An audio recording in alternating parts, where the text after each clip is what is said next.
Robert Louis Stevenson. Robert Louis Balfour Stevenson was born in Edinburgh on November 13, 1850, the only child of Margaret Balfour and Thomas Stevenson, a well-known marine engineer and designer of lighthouses.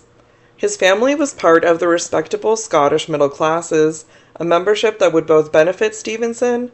Although there were difficult stretches in his relationship with his father, he generally did not have to worry about money, and leave him with a restlessness for adventure and excitement, driven at the same time by a quest for a climate that would ease his chronically diseased lungs. Stevenson traveled more broadly than any other prominent Victorian writer, and yet it could be argued that although he was constantly on the move in far-flung lands, Stevenson returned again and again in his creative fiction, explicitly or implicitly, to the tensions of his own personal and national heritage, to the pronounced conflicts of his upbringing, and of Scotland's sober, religiously oppressive society. An awkward, sensitive boy, Stevenson was subjected to the disciplinary strictures of his stern Presbyterian father, and to the more affectionate, although also deeply devout, care of his mother and his nurse. Plagued by night terrors and bouts of sickness, the young Stevenson seemed, in body, assuredly badly set up, as a schoolmate said in later years. His limbs were long, lean, and spidery, and his chest flat, so as almost to suggest some malnutrition. This constitutional weakness was to afflict Stevenson throughout his life, and he enjoyed only short periods of reasonable health. As a student at Edinburgh University, Stevenson soon began to avoid the engineering classes that would have enabled him to follow in his father's footsteps, and embarked instead on a course of reading, an extensive and highly rational system of truancy, as he called it, to learn how to become a writer. In time, as a compromise to placate his father, he switched to the study of law. Although he never practiced as a lawyer, he did pass the Scottish bar examination in 1875. But his interests clearly lay elsewhere. In this period, Stevenson began dressing like a bohemian, reading scandalous French poetry, and hanging around brothels, where the prostitutes nicknamed him Velvet Jack. By all accounts, he was a witty and attentive conversationalist. His friend, the folklorist and writer Andrew Lang, later described him in verse as a buffoon and lover, poet and sensualist, a deal of Ariel, just a streak of Puck, much Antony, of Hamlet most of all. At the age of 22, Stevenson further distanced himself from his father by confessing that he had turned both socialist and agnostic. He subsequently began to spend increasingly longer periods in France, partly because of respiratory troubles, but also to be in the company of painters and writers.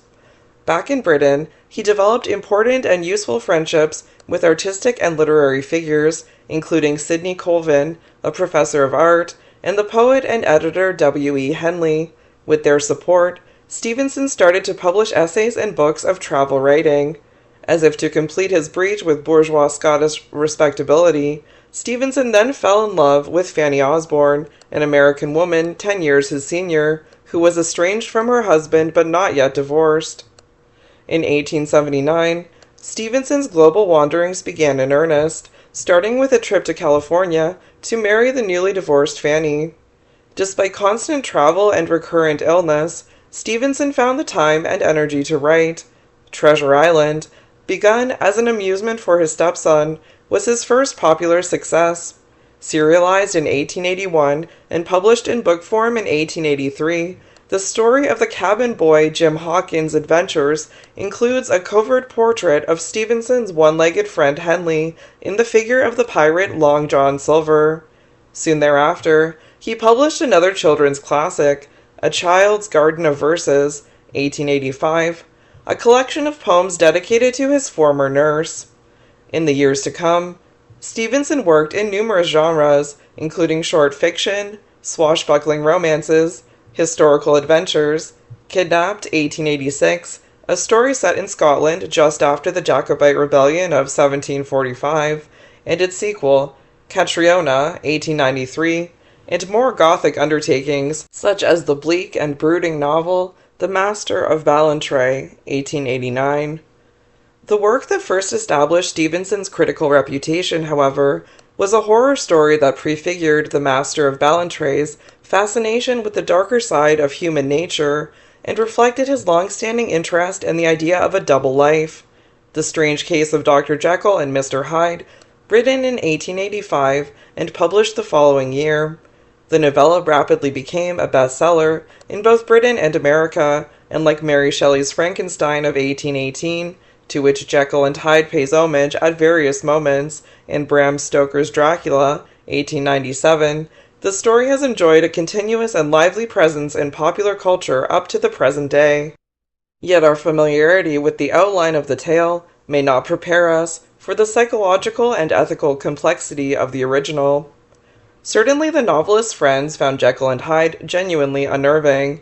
The writer and historian J.A. Symonds wrote to Stevenson that the story has left such a deeply painful impression on my heart that I do not know how I am ever to turn to it again, while Lang commented that we would welcome a spectre, a ghoul, or even a vampire, rather than meet Mr. Edward Hyde. For some, many aspects of the novella have seemed markedly Scottish in flavor. The novelist G.K. Chesterton insisted that its London is really Edinburgh, its Englishmen actually Scotsmen. No modern English lawyer, he protested of the character Mr. Utterson, ever read a book of dry divinity in the evening, merely because it was Sunday. Nevertheless, the distinctive tone and theme of Jekyll and Hyde have led many critics to characterize it, often together with another work that shares its preoccupation with the divided self, Oscar Wilde's Picture of Dorian Gray, 1891, as an expression of quintessentially fin de siècle anxieties. From 1888 onward, the Stevensons embarked on a series of journeys in the South Seas, once again in the hope that the climate would benefit Robert's health. They eventually settled in Samoa, where Stevenson became a favorite with the locals, who called him Tuzalita, or teller of tales, before he died of a cerebral hemorrhage in 1894. At the time of his death, Stevenson was only 44 years old, and still furiously at work, this time on a historical novel titled Weir of Hermiston.